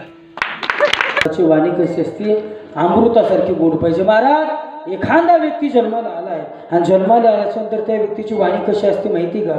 जे चांगल्या बापाचे लेकरू आहे ते कसं बोलत असतं, गोंडस बोलत असतं. आणि जे पिदड्याचं लेकरू ते कसं बोलत असतं, ते तसंच बापाचं त्याला वळण लागत असतं. पण एक सांगून जाईल, लक्ष द्या महाराज, चांगले कर्म केले तर चांगले कर्म केल्याच्या नंतर फळ शुद्ध भेटतं. त्या फळाची वाणी महाराज म्हणतात अमृतासारखी गोड असते. महाराज आपण माणसाने बोललं कसं पाहिजे माहिती आहे? कसं? साच आले मबाळ मितुले आले रसाळ शब्द जे शिकलो अमृताचे. बाबा अमृतावाने आपण प्रेमळ आणि गोड स्वभावाने या ठिकाणी बोललं पाहिजे. आता मी तुमच्या कॉलनीमध्ये आलो, लक्ष द्या, मी तुमच्या कॉलनीमध्ये आल्याच्या नंतर आता या ठिकाणी महाराज आहेत. महाराजांनी मला विचारलं, कधी आले महाराज, प्रवास चांगला झाला का, चहा घ्यायची का, जेवण करायचं चांगलं वाटतं का नाही, तुम्ही मला येऊन भेटले, मला बरं वाटलं असेल का नाही, तुम्हाला बरं वाटलं असेल का नाही. पण महाराज काही माणसं असे खडूस असते महाराज, बोलत सुद्धा नाही हो. कधी कधी असं वाटतं की आपण बांध कोरला का हो त्याचा. महाराज माणसाने जन्माला आल्याच्या नंतर महाराज प्रेमळ आणि गोडच बोललं पाहिजे बरं का. एका ठिकाणी जेवायला गेलो, लक्ष द्या, आणि पाहिजे एका ठिकाणी जेवायला गेल्याच्या नंतर महाराज आम्ही पोटभर जेवण केलं. त्या वारकऱ्यांना पोटभर जेवू घातलं, त्या बंगल्याच्या मालकानं पोटभर जेवू घातल्याच्या नंतर घराच्या बाहेर आलो. महाराज ढेकर दिला, असं वाटलं काय तृप्त जेवण झालं. महाराज त्यानं आम्हाला विचारलं, महाराज पोटभर जेवलात का? म्हणलं हो पोटभर जेवलो. जेवण कसं चांगलं होतं का? म्हणलं हो जेवणही चांगलं होतं. घरी पण हेच खाता का? म्हणलं नाही, घरी चपात्या ते खात नाही, आम्ही कडबा गवतन हे खातो म्हणलं, बाजरीचं गवत. हे असं बोलणं असतं का महाराज? बोलताना सुद्धा माणसाने कसं गोड बोललं पाहिजे बरं का, आणि चांगलं बोललं पाहिजे. पण त्या ठिकाणी बोलताना सुद्धा आता माणसं चांगलं बोलत नाही. मी तर सांगून जाईल दादा, दिवसानुदिवस या ठिकाणी आपल्या महाराष्ट्रामध्ये असेल, आपल्या भारतभूमीमध्ये असेल, दिवसानुदिवस एक वातावरण चांगलं बिघडत चाललं बरं का. तुम्ही या ठिकाणी जातीपातीचा भेद करत चालला, तो भेद एक संपवत चला. जे तुम्ही भावाभावामध्ये जे भांडणं करत चाललात ना, ते भांडण संपवत चला. मी तर सांगेल, कुणाच्या भावामध्ये आणि एखाद्याच्या बहिणीमध्ये जर भांडण नसेल ना दादा, तर माझं एक कीर्तन एवढं नक्की ऐका, एवढं 2 मिनिटाचं, तेवढं 1-2 मिनिटं ऐका, आणि महाराज मी कीर्तन शिगेला निरोप देणार आहे. लक्ष द्या. तुमचं जर तुमच्या भावासोबत जर भांडण असेल ना दादा, तर तुम्ही एक काम करा, आज रात्री सोडून द्या, उद्या सकाळी त्याला फोन करा आणि भावाला फक्त एकच शब्द बोला, भाऊ जे माझ्याकडून जे काही चुकी झाली ते मला माफ कर, किंवा तुझ्याकडून जी चुकी झाली मी ते माफ करते. एवढं 2 शब्द बोलून बघा महाराज, या 2 प्रेमा इतकं या जगात तिसरं सुंदर प्रेम या जगात पाहायला मिळत नाही बरं का. लक्ष द्या. एवढी गोष्ट मात्र करा, भावा बहिणींना सोबत राहा आणि भावाभावांनी सोबत राहा आणि चांगलं राहा. महाराज कुणातरी मित्राच्या नादाला लागून, कुणातरी मित्राचं ऐकून, कुणातरी बाहेरून आलेल्या एखाद्या लेकीचं ऐकून तुम्ही स्वतःचं जे घर बर्बाद करताय, ते घर बर्बाद होण्यापासून वाचवा. महाराज भावाभावाचे भांडणं होतात, भाऊ वेगळे होतात, पण एक सांगू, भाऊ कुणाला म्हणतात माहिती आहे? भाऊ या शब्दाचा अर्थ काय माहिती का तुम्हाला? महाराज भाऊ हा शब्द उलटा करा, काय होतो? उभा. अरे जो सदैव आपल्या पाठीशी उभा असतो ना, त्याला आपला भाऊ म्हणत असतात दादा. एक विचार करा, त्या भावासोबत कधी वैर करू नका. महाराज तुम्ही 1000 मित्र कमवा, पण अडचणीच्या काळामध्ये 1000 मित्रातला एकही मित्र समोर येणार नाही. पण महाराज भावासोबत तुमच्या नाजूक इकडे तिकडे झालेलं जरी असेल ना, फक्त भावाला एक फोन करा आणि भावाला सांगा, भाऊ मी अडचणीत आहे, मला तो भाऊ त्या ठिकाणी आल्याशिवाय राहणार नाही बरं का. एवढं मात्र कीर्तनातून ऐका. महाराज जसं तुम्ही ज्या अभंग जगद्गुरु तुकोबरायांचं आहे, महाराज अभंगाला सुरुवात मी केली त्यावेळेस मी तुम्हाला एक वाक्य सांगितलं होतं, जसं तुम्ही कर्म करणार आहात तसं तुम्हाला भोगायचे. आणि आताही तुम्हाला तेच सांगतो, जसं तुम्ही कर्म करणार आहात तसं तुम्हाला भोगावं लागतं. तुम्ही शुद्ध बीज लावलं तर शुद्ध बीज लावल्याच्या नंतर शुद्ध फळ प्राप्त होतं. त्या फळाची वाणी अमृतासारखी गोड असते. त्यानं आपला संपूर्ण देह देवाच्या कार्यासाठी विलीन केलेला असतो. महाराज त्याचं सर्वांग निर्मळ असतं आणि चित्त कसं असतं? गंगाजळासारखं पवित्र असतं. महाराज तुकोबरा असं म्हणतात की बाबा ज्याचं चित्त गंगाजळासारखं पवित्र आहे, जो सर्वांगाने निर्मळ आहे, महाराज त्यानं संपूर्ण देह आपल्या देवाच्या कामासाठी व्यतीत केलेला आहे. महाराज त्याची वाणी अमृतासारखी गोड असते. जो शुद्ध बीजापासून जन्माला आलेला असतो, ते जे शुद्ध फळ असतं, अशा व्यक्तीचं, अशा माणसाचं, अशा साधकाचं दर्शन झाल्याच्या नंतर काय होतं? अभंगाचं 4थं चरण. Krishna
लक्ष द्या महाराज. जे फळ आहे त्याची वाणी अमृतासारखी गोड असते महाराज. अशा साधकाचे दर्शन झाल्याच्या नंतर तुका म्हणे जाते ताप दरुशने विश्रांती. बाबा अशा साधकाच्या जीवनातलं जन्म दर्शन झाल्याच्या नंतर आपल्या जीवनामध्ये जे ताप आहे ते ताप आपल्यापासून दूर होत जातात बरं का. हा अभंगाचा जसं जमेल तसं मी या ठिकाणी भावार्थ सांगण्याचा प्रयत्न केला आहे. असाच असेल असं मी हे सांगणार नाही. पण ज्या महाराष्ट्रामध्ये आपण तुमचा आमचा जन्म झाला ना दादा, त्या शिवरायांचा महाराष्ट्र आहे, ते माझ्या संभाजी राजांचा महाराष्ट्र आहे. या महाराष्ट्रामध्ये शिवरायांची कीर्ती गायल्याशिवाय मी तरी कीर्तन संपलं असं मला वाटत नाही.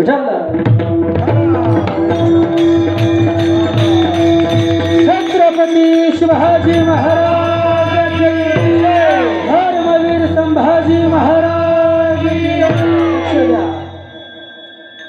महाराज अभंग सोडवला आहे बरं का.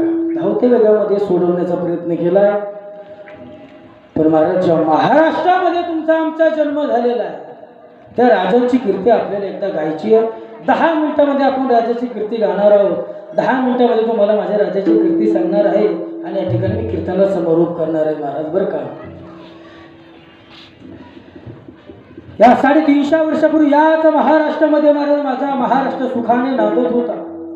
अरे नको द्या तुला, माझा महाराष्ट्र सुखाने नांदतोय आणि नांदत असताना या महाराष्ट्रामध्ये माझी महाराष्ट्राची जी लाडकी लेक आहे, माझी महाराष्ट्राची लाडकी स्त्री आहे. अरे माझ्या महाराष्ट्राची जी माता माऊली ही ना महाराज, ती माता माऊली सकाळी 4ला उठायची महाराज, आंघोळ करायची. आंघोळ केल्याच्या नंतर तुळशी वृंदावनापाशी जायची, तुळशीला पाणी घालायची.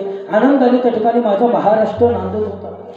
अरे महाराष्ट्र नांदायचा, अरे चांगला नांदतोय. आळंदीला वारी भरायची तुकोबरायची, आळंदीला माझ्या माऊलीची वारी भरायची, देहूला माझ्या तुकोबरायची वारी भरायची. अरे पंढरपूरला माझ्या पांडुरंगाची वारी भरायची. हो अरे आनंदाने महाराष्ट्र गाजत होता. पण आनंदाने महाराष्ट्र नांदत असताना कुठून तरी कुणाची तरी नजर त्या महाराष्ट्राला लागली. अरे महाराष्ट्राला नजर लागली आणि लागल्याच्या नंतर त्या ठिकाणी तो अफजल खान या महाराष्ट्रावर चालून आलेला. महाराष्ट्रावर तो अफजल खान चालून आला. अरे चालून आल्याच्या नंतर बघितलं तर काय, अरे मंदिर उद्ध्वस्त झाली, आपल्या आया बहिणीची आबरू लुटण्यात येत होती.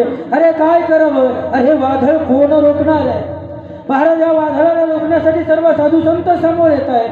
अरे काय करावं, अरे हे वादळ कोण रोखणार महाराज. आळंदी भंग झाली, तो अफजल खान आला, आळंदीची महाराज मूर्ती भंग केली. महाराज पंढरपूरला पुंडलिक उचलला, नदीत नेऊन टाकला, पांडुरंगाची मूर्ती भंग केली. महाराज बघता तर काय, तुळजापूरला आलो, माझ्या तुळजापूरला येऊन माझ्या तुळजा भवानीला उद्ध्वस्त केलं. अरे बघता काय, अरे बघता तो अफजल खान आता महाराष्ट्राला तिकडे महाराज देवाचं उद्ध्वस्त करत चाललेला होता. अरे कोण रोखणार हे वादळ, कोण रोखणार हे वादळ. अरे वादळ रोखण्यासाठी कुणीतरी सांगड घालावी, म्हणून दादा पैठणला माझे एकनाथ महाराजांनी सांगड घातलेली आहे. दार उघडा येतं, दार उघडा येतं, दार उघडा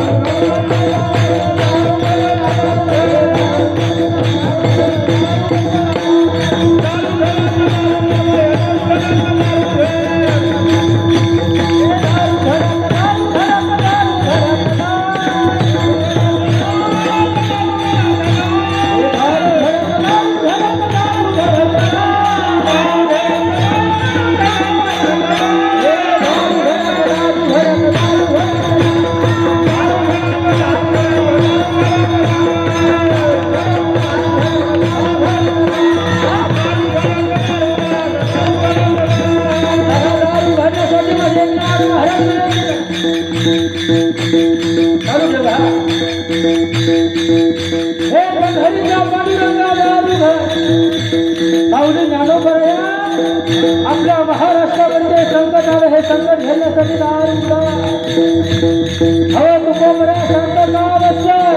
अरे आपल्या नावाचं आपल्या महाराष्ट्रावरती चालू. अरे राजाचा नाश करण्यासाठी दार उघडा. महाराज माझ्या तुळजापूर भवानी दार उघडलाय. महाराज धाराशिव जिल्ह्यामध्ये दार उघडलेलं आहे. कुठं धाराशिव, उस्मानाबाद नाही, धाराशिव म्हणायचं आता. संभाजीनगर, औरंगाबाद म्हणायचं नाही दादा, संभाजीनगर म्हणायचं. अहमदनगर नाही, अहिल्यादेवी नगर म्हणायचं बरं का, लक्षात ठेवा. अरे धाराशिव जिल्ह्यामध्ये महाराज त्या ठिकाणी दादा जगदंबेंना दारू घातले. कोण आलं? अरे कोण आलं दारूमध्ये? हा कोण घरी नांदीला हा घरी कोण घरी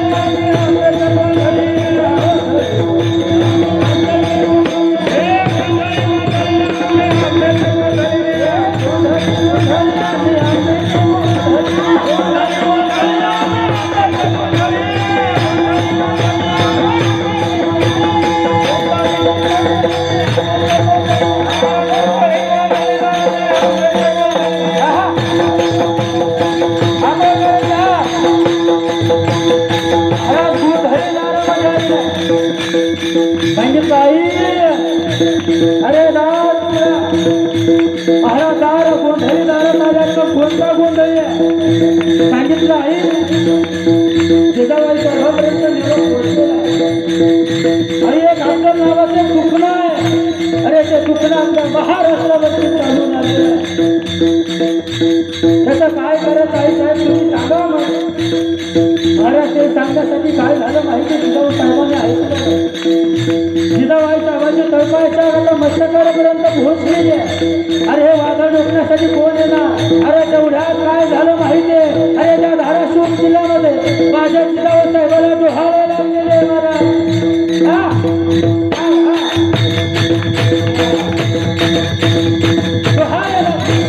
महाराज जिजाबाई साहेबांनी धाराशिव सोडला आणि आता शिवनेरी जिल्ह्यामध्ये आलेला आहे.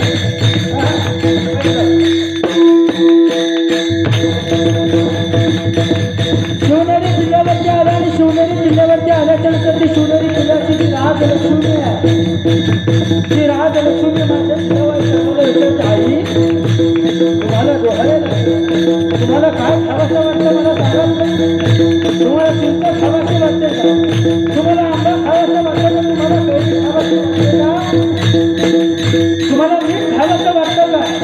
सांगितलं नाही नाही माझे जिजाऊ साहेब अरे असे मातीचे डोहाळे माझ्या मित्राच्या कैऱ्याचे लोकांचे डोहाळे आम्हाला घोड्यावर बसावंसं वाटतं. आम्हाला हातामध्ये संशय घेऊन जगावंसं वाटतंय. आम्हाला हातामध्ये गाड पत्रा घेऊन फिरवायचा वाटतोय. असे संकट आले अशा अनेक संकट त्या महाराष्ट्रावर आलेल्या संकट धुळपार करून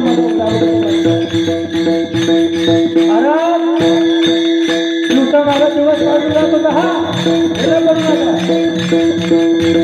दिवसा माझा दिवस काढून जात होता. एक दिवस पुढे गेला आणि त्या शिवनेरी जिल्ह्यावरती माझा राजा जन्माला आलेला छत्रपती शिवाजी महाराज संभाजी महाराज जोरात लांब आवाज गेला पाहिजे. छत्रपती शिवाजी महाराज की जय. धर्मवीर संभाजी महाराज की जय. भवानी हर हर हर हर हर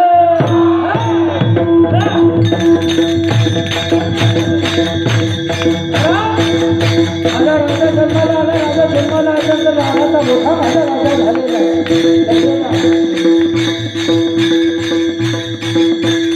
माझा राजा लहानाचा मोठा झाला. बसता बसता तर माझा आता राजा घोड्यावर बसवायला लागला. अरे माझा राजा दांड पट्टा चालवायला लागला. संकट चालवायला लागला. दरबार चालवायला लागलेला आहे.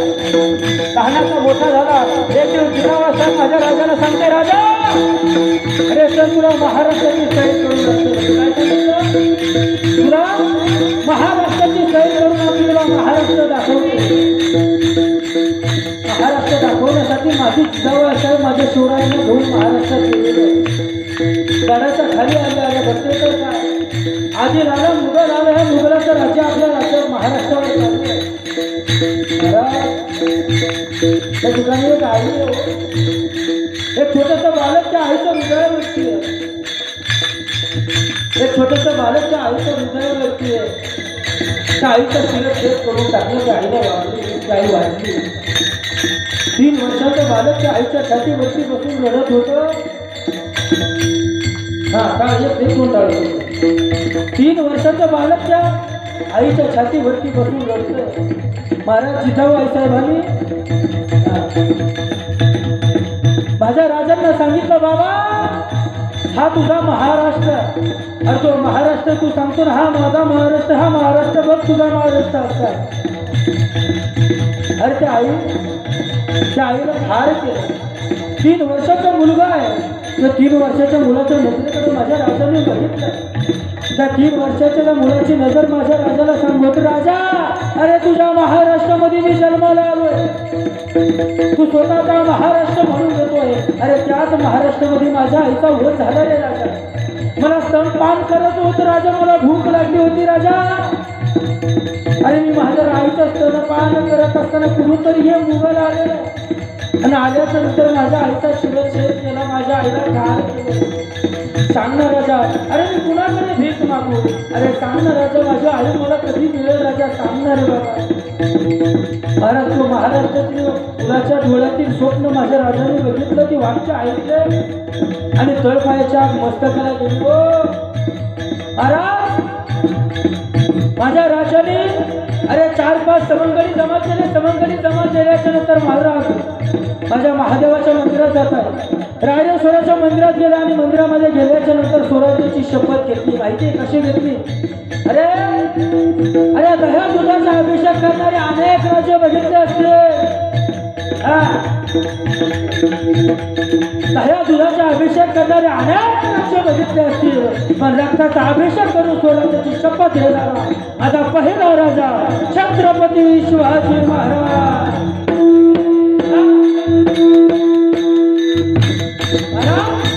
अरे रक्ताचा अभिषेक करून माझ्या राजाने शपथ घेतली आणि हा महाराष्ट्र घडवलेला आहे. एक सवंगडी घेतला त्या ठिकाणी एक जिल्हा त्या ठिकाणी माझ्या राजाने जिंकलेला आहे. आणि जिंकल्याच्या नंतर बघता तर काय अनेक जिल्हे आपल्या ताब्यात झाले. त्या मुघलांना आता वाटलं अरे तो दिल्लीचा आदिलशाह म्हणतो अरे कोण हा शिवाजी आहे. अरे अनेक वेळा सैन्य पाठवलं त्याला मारण्यासाठी, पण एकही त्याला पकडू शकला नाही. अरे कसं पकडतील माझ्या राजाला? अरे असा बलाढ्य माझा राजा, त्या राजाला पकडणं सोपं आहे? नाही मारा बाहेरा बाहेरचा खेळ नव्हता राजाला पकडणं. महाराज तो अफजल खान त्या राजाला पकडण्यासाठी आलेला होतो. महाराज त्याला वाटायचं होतो राजा येईल शिवाजी. अरे मी मंदिर उद्ध्वस्त केल्याच्या नंतर शिवाजी महाराज मला भेटायला येतील, मी त्याला ठार करेन, आदिलशहाकडे जाईल. अरे मी आदिलशहाला सांगेन मी त्या शिवाजीला ठार केलं. आणि ज्यावेळेस पैशाचा विराट उचलला ना त्यावेळेस तो कसा बोलतो अफजल, अरे मैं लावूंगा उस शिवाजी को. बरोबर खरं होतं महाराज. अरे त्या अफजल खानाला माहिती नव्हतं हा शिवाजी राजा कोण आहे. महाराज अरे एक महाराजाचा पोरगा जरा बघितलं नाही जातीवाद करणार नाही पण जो घडला इतिहास सांगतो. अरे असं एक महाराजाचा पोरगा त्या ठिकाणी होतो ना. अरे 1000 शत्रू जरी समोर आले, 1000 दुश्मन जरी समोर आले ते काय करायचं 10,000 सैन्याला ठार करण्याची ताकद माझ्या शिवरायाच्या एका मावळ्यामध्ये होतो. तो अफजल खान आलेला सर्व उद्ध्वस्त तिकडे उद्ध्वस्त केला. ही बहिणाची आपण उठलेली आहे. उठल्याच्या नंतर शिवरायांच्या कानावरती बातमी पोहोचली. अरे तेवढं काय महाराज माझ्या शिवरायांचं दुःख पोहोचलेलं आहे. महाराज रायगडावरती माझे शिवाजी राजे अहो सईबाईचं त्या ठिकाणी दुःख होतं होता. अरे माझा शिवाजी सईबाई माझ्या राजांना सांगते आई राजे मी गेल्याच्या नंतर माझ्या शंभूराजाकडे लक्ष द्या. माझा शेवटचा मी तुमच्याकडून निरोप घेणार आहे. माझ्या शंभूराजाकडे लक्ष द्या म्हणून सांगितलं आणि माझ्या सई आई साहेबांना महाराजा जगाचा शेवटचा निरोप घेतलेला. अरे दुःखाचा डोंगर माझ्या शिवाजी राजांच्या मस्तकावरती आलेला होता. पण काय करणार जिजाबाई साहेबांनी सांगितलं होतं तो अफजल नावाचा राक्षस खाल्ल्याशिवाय संत बसायचं नाही. म्हणून दादा माझ्या राजाने पाठीमागचा पुढचा विचार केला. शंभू राजाला घेतलं. शंभू राजाला घेतल्याच्या नंतर जिजाबाई साहेबांच्या हातामध्ये सोपवलं आणि सांगितलं जा मी आलो. आणि महाराज माझ्या राजाने रायगडावरून प्रतापगडला केलेला. प्रतापगडावरती माझा राजा आला. आल्याच्या नंतर सांगितलं महाराज तो कृष्णा नदीच्या तीरावर अफजल खान बसलेला होता. कृष्णा नदीच्या तीरावर अफजल खान बसलेला गो हत्या करायला सुरुवात केली. कत्तलखाना गायचा त्या ठिकाणी उभारण्यात आला. राजाच्या कानावरती बातमी पोहोचली. राजाच्या तळपायाच्या आणि गेल्याच्या नंतर महाराज माझ्या राजाने मृत्यू लढवली. आता प्रतापगडाच्या पायथ्याला खानाला बोलवायचं सांगितलं. माझ्या राजाने पत्र पाठवलं राजा आम्ही हरलो, आम्ही तुम्हाला घाबरलो. तुम्ही आदिलशाहीच्या दरबारात राहता. महाराज युक्ती बघा, तुम्ही आदिलशाहीच्या दरबारात राहताय. तुमचे 362 किल्ले तुम्ही तुमच्या गादीत केले. ते किल्ले मी तुम्हाला परत देण्यासाठी तयार आहे. तुम्ही प्रतापगडाच्या पायथ्यापाशी या. आता असे पण वाईपर्यंत आलेला आहात. प्रतापगडाच्या पायथ्यापाशी या, मी तुमच्या भेटीस येत आहे. महाराज प्रतापगडाच्या पायथ्याशी या. खान आलेला आहे. खानाला वाटलं आता मी शिवाजी राजाला मारणार. महाराज मी आता आदिलशाहीतून बक्षीस मिळवणार. पण माझ्या राजाने युक्ती लढवली महाराज. अफजल खान त्या ठिकाणी उभा आहे, पण माझा राजा त्या ठिकाणी गेला.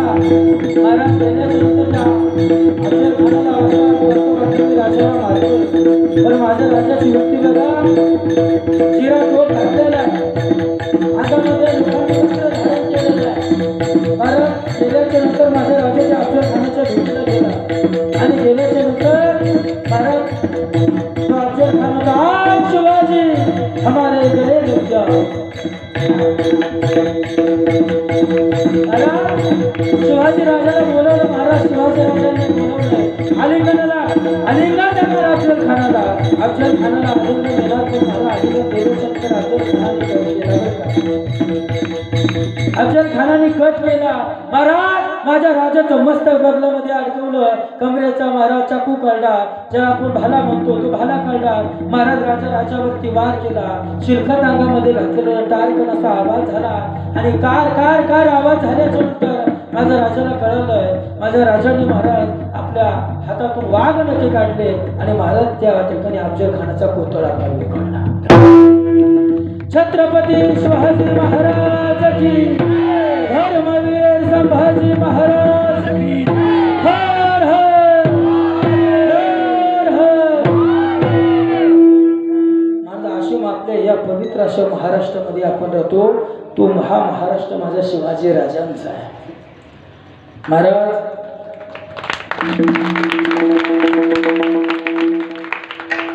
मला तरी असं वाटतं, जाता जाता एक शब्द सांगून जातो. ज्या शिवाजी राजांच्या महाराष्ट्रामध्ये आपण राहतो ना दादा, फक्त शिवाजी महाराजांचं, माझ्या शिवाजी राजांचं चरित्र आपण फक्त ऐकायचं नाही बरं का, ते आपल्या मनामध्ये धारण सुद्धा करायचं. महाराज माझा जो राजा होता बरं का, माझा जो राजा होता ना, कधी आयुष्यात कधी जातपात माझ्या राजाने केली नाही बरं का. महाराज 18 पगड जातींना सोबत घेऊन माझा राजा चलत होता. पण आता कधी कधी दुःख या गोष्टीचं वाटतं. महाराज आपण शिवाजी राजांचे मावळे सोबत म्हणून घेतो स्वतःला, बाबा मी माझ्या राजांचा मावळा आहे. पण महाराज तुम्ही जर त्या ठिकाणी जातपात करत असेल ना, तर तुम्हाला शिवाजीचा मावळा म्हणून घेण्याचा अधिकार नाही. ज्याला असं वाटतं आपण स्वतःला शिवाजी राजांचा मावळा म्हणून घ्यावं ना दादा, त्याच्या हृदयामध्ये स्वच्छ मन पाहिजे, त्याचं निर्मळ अंतःकरण पाहिजे, मनात जातपात नाही पाहिजे. माहिती का, माझा भगवंत सुद्धा कोणाच्या भेटीला जातो माहिती का, माझ्या भगवंताला सुद्धा कोण आवडतो माहिती का. कबीर महाराज म्हणतात, निर्मल मन जन सो मोही पावा, मोही कपट चल छिद्र न भावा. बाबा ज्याचं स्वच्छ अंतःकरण आहे तोच माझ्या भगवंताला सुद्धा आवडत असतो. फक्त जाता जाता 2 शब्द सांगून जाईल. महाराज आयुष्यामध्ये काही करा किंवा नका करू, फक्त कर्म चांगलं करा, कारण तिचं फळ तुम्हाला काय भेटेल, चांगलं भेटेल. महाराज आईवडिलाची सेवा करा.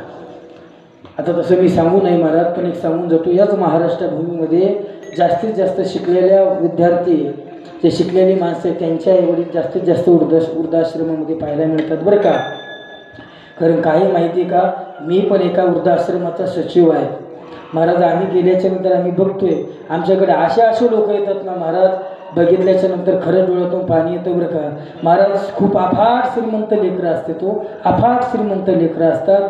पण महाराज काहीतरी सुनेच्या त्रासामुळं महाराज सून त्रास देते, महाराज मुलगा आम्हाला त्रास देतो, असा त्रासामुळं महाराज ते आईबाप घर सोडून जातात. पण एक जाता जाता एक गोष्ट समोर जाईल महाराज, तुम्ही तरी कुणाचं तरी लेक असाल, बरोबर आहे, बरोबर आहे काची महाराज. आपण आपल्या सासू सासऱ्याला कधीच त्रास द्यायचा नाही. एक सांगतो तुम्हाला, तुम्ही जर तुमच्या सासू सासऱ्याला त्रास देत असाल आणि तुम्हाला जर भाऊ असेल तर तुमची भाऊजी आल्याच्या नंतर तुमचा सुद्धा तुमच्या आई वडिलाला 100% त्रास देणार. जसं तुम्ही कर्म करणार आहात तसं फळ तुम्हाला भोगावं लागणार आहे. ज्ञानेश्वर